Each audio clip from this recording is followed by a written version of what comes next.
Welcome to the Professionals of the Inland Empire show with your host, John Tulac. Hello, everyone, and welcome to another edition of Professionals of the Inland Empire, affectionately known as PI. I'm John Tulac, international business attorney. It's been my pleasure and privilege to be hosting this podcast featuring a variety of professionals in a variety of fields who live and work in the Inland Empire and who can provide valuable services to you, whether you're needing lawyers or accountants or bankers or business consultants, marketing professionals, you name it. We're all part of the Inland Empire, and we're all here to serve you, the customer, you, the client. And today, I'm going to talk about something that I'm really interested in, something that I am intimately involved with as an international business attorney. So what does that mean? Well, for one thing, it means I've been doing this for a long time. I am going to be completing my 48th year of law practice in December, and I still enjoy what I do.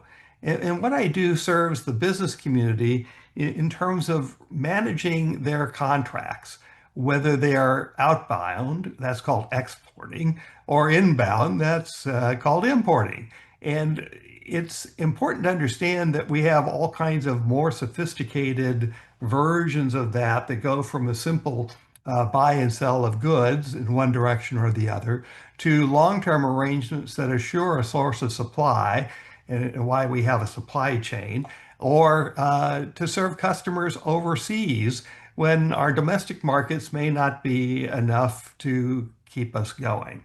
So today's presentation is about how that works and how I, as a lawyer, participate in that process, helping clients manage the global economy. So the first thing I want to say is that Claremont is the center of my global economy. And everything I do is based from here. And yet my network is global in reach. I have lawyers I work with in other countries. I have clients that export to many other countries. I have clients from other countries that I represent here. And it all centers in my office in terms of the services that I provide to my clients. So here's the deal. We are all part of the global economy. That's right. Each and every one of us is part of the global economy. And if you think about it, it's basic economics. Our collective purchasing decisions determine what is produced, not only in this country, but in all the other countries in the world.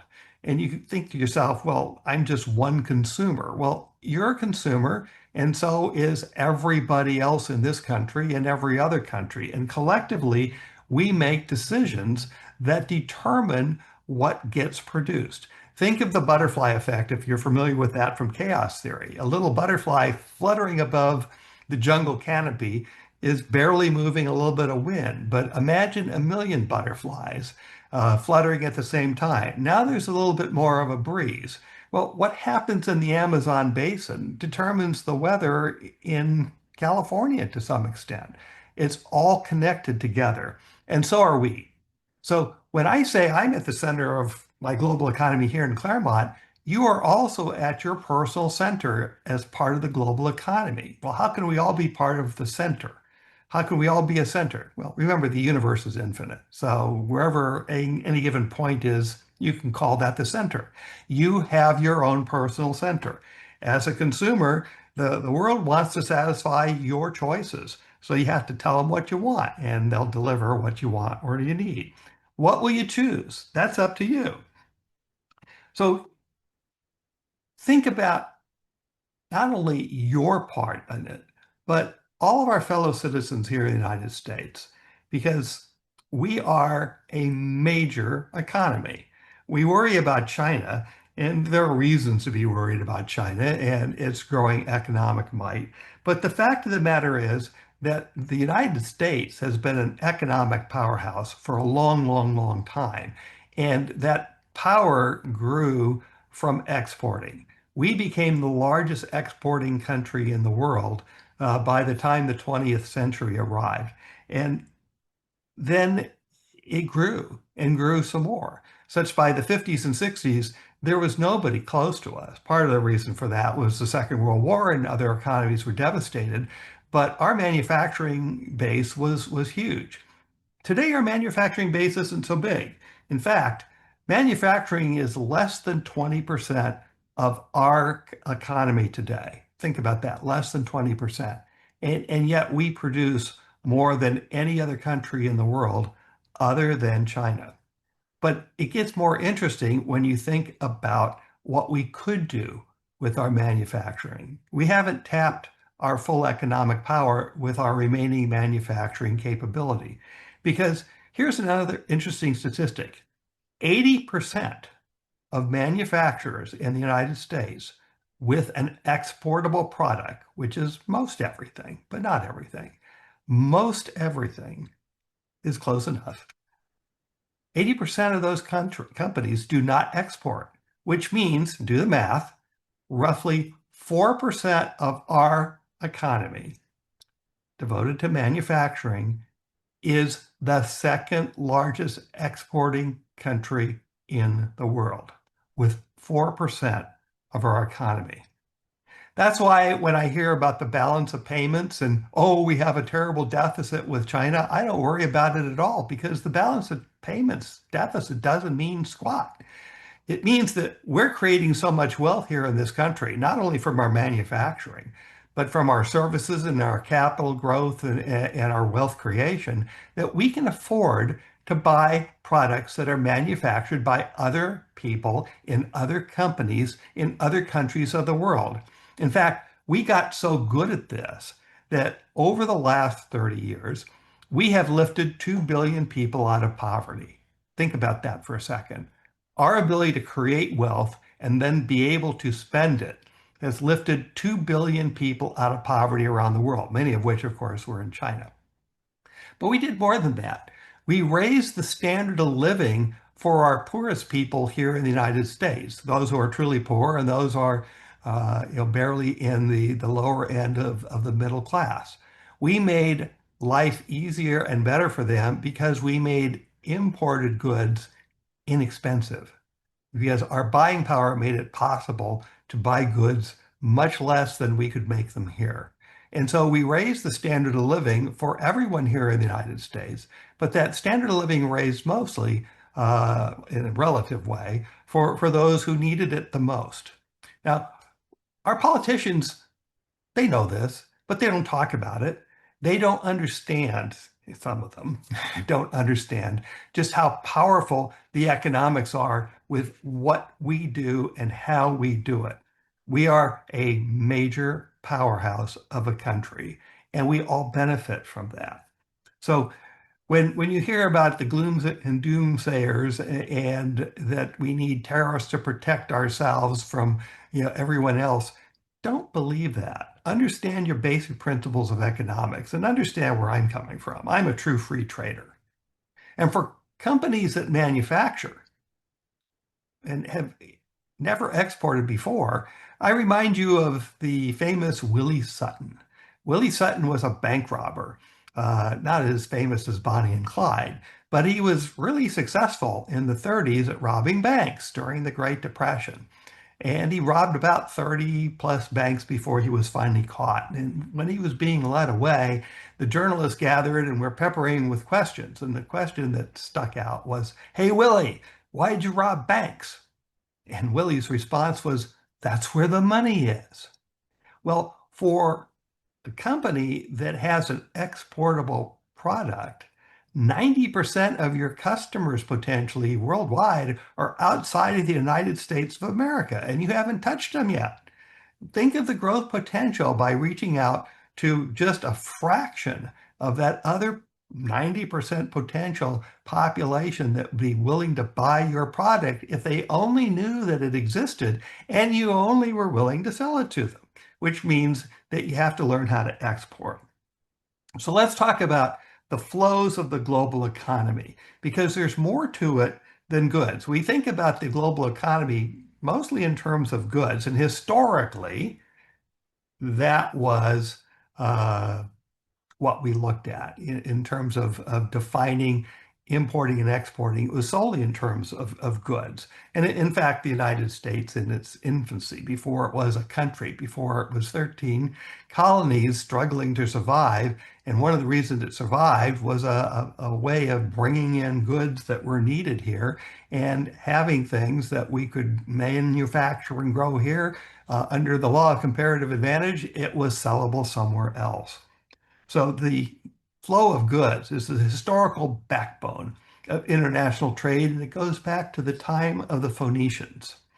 And unfortunately, in terms of how we look at trade data, it's pretty anachronistic. The Phoenicians would understand our trade data. They would understand a balance of payment deficit, but they would also understand the importance of other parts of the global flows of the economy. So let me tell you what they are besides goods. In addition to goods, we have the flow of services, the flow of capital, the flow of people, the flow of natural resources, broadly called the environment, and the flow of information, which is probably the most important thing today to not only the United States, in which we lead in the development and creation of intellectual property, but for the rest of the world as well. So let's look at these other flows and see where in your global economy these flows may resonate with you and see where you fit in. So services historically have not been measured at all. And yet we've been a service-oriented economy since the 70s. But it's only been in relatively recent years that we've truly understood how capable we are at exporting our services, particularly certain kinds of professional services or expertise that the rest of the world is more than willing to pay for. So if you're a lawyer, there are people around the world who need to know about how business is done here in the United States and how US law may apply to them. I had the privilege of training Chinese judges for several years through an exchange program that was administered by Cal Poly Pomona's Extended University. And so I'd have 20 to 30 judges from China at a time, and I trained them for a week in US law and international law. They took that information back to China with them. And we learned something from the Chinese judges about how they did things, how they looked at things. It was a win-win for everybody involved. So if you are a service provider, think of what your service might look like and how you might provide it to someone who's overseas. And remember, overseas doesn't mean necessarily crossing an ocean. It means our own neighbors to the north and south of us in Canada and in Mexico. Do we have something valuable that we can tell somebody else that we can provide? Can we teach them a way of doing something our way that they can use in their businesses in their countries? So we are now in actually a post-services economy, and that means that we are very much tech and information based, which I'll talk about at the end of going through these flows. But we deliver information and intellectual property through services. It takes people to explain to other people how to use the stuff that we've created. So it does come back in a very real way to services. Now, if you remember classical economics, we learned about land, labor, and capital. Land was the original source of wealth, and that's why the nobility hogged it, and we had serfs and peasants and the like for the longest time. Uh, Labor, of course, was necessary to work the land, but it also took capital to develop that land. And so the next flow I want to talk about is capital. Capital is one of the three bases of classical economics, as I just described. But capital is what makes the world go round and round and round and round. What develops and creates and grows businesses. It's what built the United States. We forget our economic history, but the development of the United States, its westward expansion, the creation of infrastructure like the railroads and the canals before that were in very large measure funded by foreign capital because we basically didn't have restrictions on importing capital. And that money came from Europe mostly in the 1800s. It came from uh, England. It came from Germany. A lot of it came from the Netherlands. And it helped grow this country. along with immigration. I'll talk about people in just a moment. But capital creation and utilization is something that the United States excelled at. We took other people's capital, we invested it wisely, we made more capital, we created true and lasting wealth. In order to create true and lasting wealth, you have to make things, whether that's a physical thing, such as a good, or an intangible thing, such as intellectual property, that leads other people to take that and make stuff.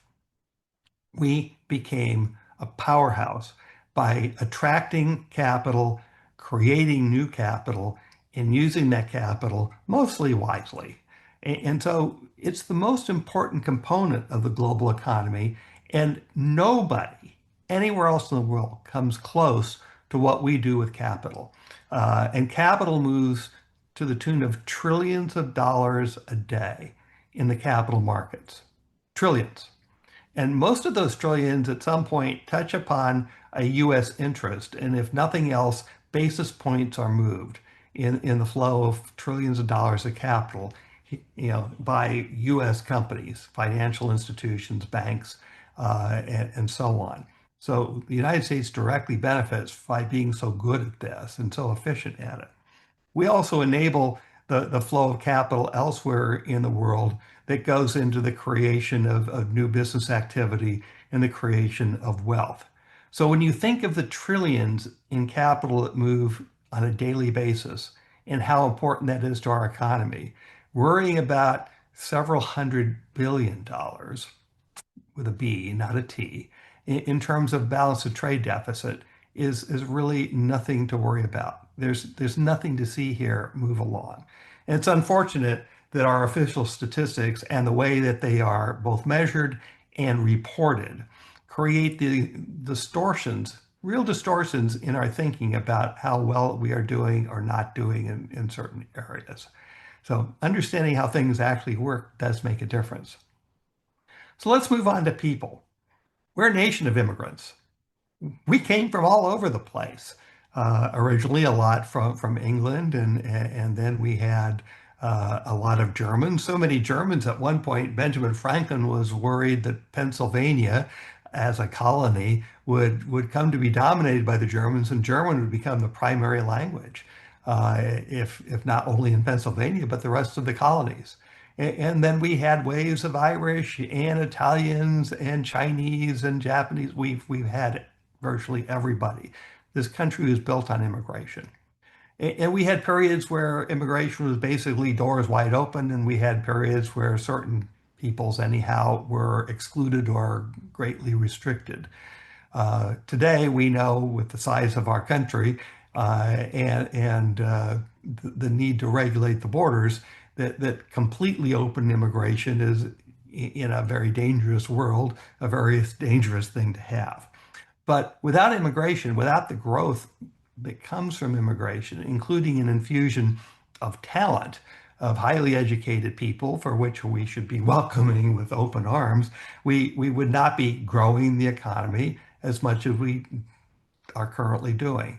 Also, immigrants from the time of the Irish and the Italians and so on, coming here with nothing, took the lowest jobs, and in a generation or so worked into much better positions because they trained their kids to be better, to do better. And a lot of the jobs today that we may otherwise disdain if we have a college education or a trade or something is done by the most recent immigrants. And historically, in the last few decades, that's been folks from Mexico and Central America. Somebody needs to do the lawns and to dig the ditches and to construct the buildings and so on. It's part of what makes this country strong, because everybody with a meaningful job, a legal job, contributes to the health and well-being of our economy, and that's how we grow. So when the Rolling Stones, I'm sure they're going to come over for one more tour, come over here, that is part of the global economy. If we send Taylor Swift to Japan to do a concert, that's part of the global economy. The flow of people, not only in terms of just coming here and immigrating or emigrating, but also in terms of what they do as they go to place is a vital part of the global economy. And for many countries, the tourism is essential to the economy. Without the tourism, they would have a very, very poor, much poorer economy. So people, and obviously robots don't build stuff. People build robots. People build artificial intelligence. People are the most important resource we have on the planet because without people doing things, we don't have anything. So the human resource, the flow of people across borders and participating with one another is vital to our economic health and well-being, as well as the rest of the world. So let's look at the other resources. And natural resources would be what comes up next. Natural resources are what we build with. We turn the natural things on this planet into unnatural things. It's the most interesting definition I ever heard between engineering and science, the study of science. Scientists study that which is in the world, and engineers create things that never were. And that was Theodor von Karman's description of the difference. And I think it's a good one because natural resources are a vital part of our economy, both in terms of what we have and what we can then take and what we have and naturally develop. So land, obviously, we talked about as one of the classic features of classical economics. And we talked about working the land. Well, it wasn't just agriculture, it was mining. It was being able to take from the land the things that we needed, like trees, and create buildings with them and so on. So air doesn't respect political boundaries. Air flows across countries. River flows across countries and also defined borders of many countries, including a substantial portion of the border between Mexico and the United States. It's called the Rio Grande. And so managing natural resources, both in terms of extraction and also in terms of preventing pollution, is a vital part of the economy. And so here we have a combination of goods, services, and capital that work the natural resources to create the things that are necessary for the way of life that we have today. And also, we are increasingly mindful of the need to mitigate against the economic harms that extraction or use of or changing of resources from one thing into another, like a finished product, a refined oil product from crude oil, can do. And so we've developed technologies and ways of mitigating against the harm or loss that is caused from production. It's something that we have learned. Uh, a number of civilizations over time collapsed because they didn't understand the need to respect the environment, not to overfish, not to overproduce, not to poison the water, and so on. So today we're much better at it, and there's still a long way to go. One of the most exciting areas of environmentalism today is the idea of a circular economy, the idea of being able to understand that there's a life cycle for the product, that at the end of its life cycle for which the product was originally intended, it doesn't just go into a landfill, but instead gets repurposed, recycled in some way. And if not, then there is a growing body of economists thinking that there should be then an end cost for a disposal of a product, that cost is then built into the price of the product. So there's still a lot to learn there, and we learn by doing in many ways.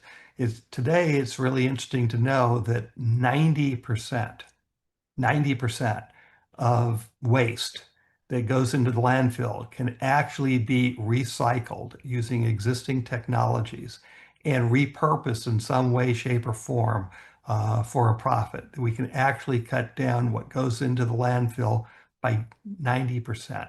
Imagine how that would change how we look at things and how we do some things. Needless to say, there are entrenched interests that are very much opposed to the idea of keeping 90% of our trash out of the landfills because it's profitable to take trash and go bury it. That's a topic that we could talk about for a long time. So the last thing I want to talk about in terms of flows is the flow of information and intellectual property. We have a lot of information. Our libraries are full of it. Our internet is full of it. But if we don't have knowledge, we don't know what's good information and what's bad information. And here's the difference. Information is just out there. Knowledge is knowing what to do with it. So we have to know information in order to create knowledge. And then knowledge in turn helps us understand how to use information, interpret it, and apply it to various things for economic good, for spiritual good, emotional good, for any number of different kinds of good. But we first have to know what we have. And if you don't know the electronic version of the card catalog, you can't find the information that you want. If you haven't learned critical thinking skills, then you can't distinguish between what's good information, what's fake news, fake information, because the internet in particular is full of garbage. And if you take the garbage and you try to apply it to whatever it is you want to do, you have what's known as GIGO, garbage in, garbage out. But let's not get cynical. Let's think of information in its positive sense. Here are things that are for our benefit that we need to be able to access and put to productive use. What is the utility of information? It's there for our taking. It's there to convert into knowledge, which is the job of any true student, turning information into knowledge. And out of that knowledge then comes innovation. Uh, Intellectual property is innovation. It's information turned to knowledge, turned to an ability to teach it, and turned into an ability to apply it, to build something, to develop something, to make something new and different. Uh, Without conflict, and I use that in its positive sense, without the ability to see something in a new or different way, there'd be no innovation. We'd still be living in caves because nobody would ever do anything differently. Intellectual property is all about looking at information in a new or different way and saying, wait, I think I can do something with this. And we have people who excel at inventing things. We have other people who are really good at taking what somebody else invents and making those things. We have other people who are still better at taking things that somebody can build but has no clue how to market it and market it. And then we have people who can consume that. Oh, we're back to describing the whole economy again, aren't we?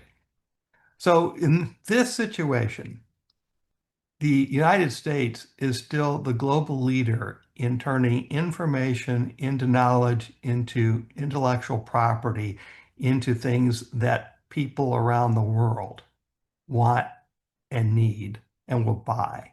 And we can teach people elsewhere in the world to study our methods. We can license that intellectual property to them and take a royalty back, and they can manufacture that for a cheaper price than we can do it here a lot of the time. So if there's anything that you get out of this brief description of the global economy and its six flows, it's to understand just how fortunate we are, how wonderful it is to be in a country that does all of these things so well. So when I ask, where in the world are you? The next question I always like to ask after that is, where would you like to be? And if you're not where you'd like to be, there are ways of getting there, not only in terms of hiring experts to guide you through the process of wherever you fit in any one or more of these particular flows, but also to handle the law side of things. And that's what I do for a living. I am engaged in this on a daily basis, and the world is a very big and interesting place. So I'm never bored. And I spend a lot of the first part of my day keeping up with what's going on in the world because that helps me advise my clients about geopolitical risks, potential supply chain choke points that may impact their ability to get their raw materials or the component parts here to the United States to assemble into a finished product, or might impact the ability to sell into a market because of the inability to get those goods there in a timely manner because of a choke point. And there are various choke points in the world.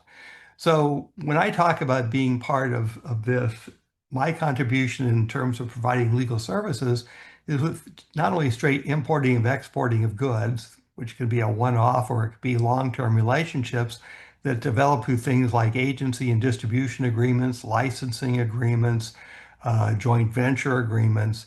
And my favorite thing to do is to work on large-scale projects, infrastructure projects or agriculture projects, resort developments. I've been able to be involved in all of those kinds of areas, and those are a lot of fun. I also will brag for a second because I'm very proud of it. I actually built 2 power plants. No, not me physically, but developed 2 power plants in Asia, both of which got built by a big construction company to our specifications.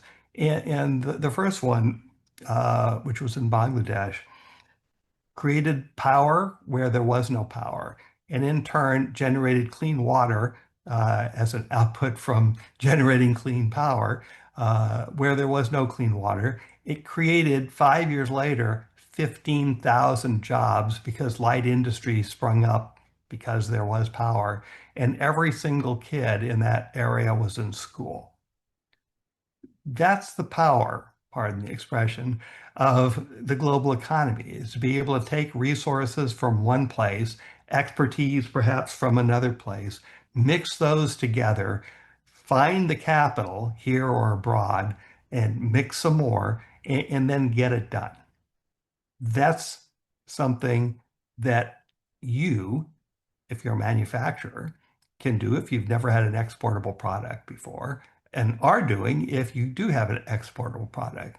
That's what you do if you're a manufacturer and you're bringing things in from the supply chain. That's what you do if you're a retailer and you're bringing in finished goods from somewhere else. That's what you can do if you're an inventor and you can't make it yourself, but you can license somebody somewhere else to make it for you. That's what you can do if you can play like the Rolling Stones and you can go out on the road. You're a part of the global economy. We all are. And that's a really good, positive thing.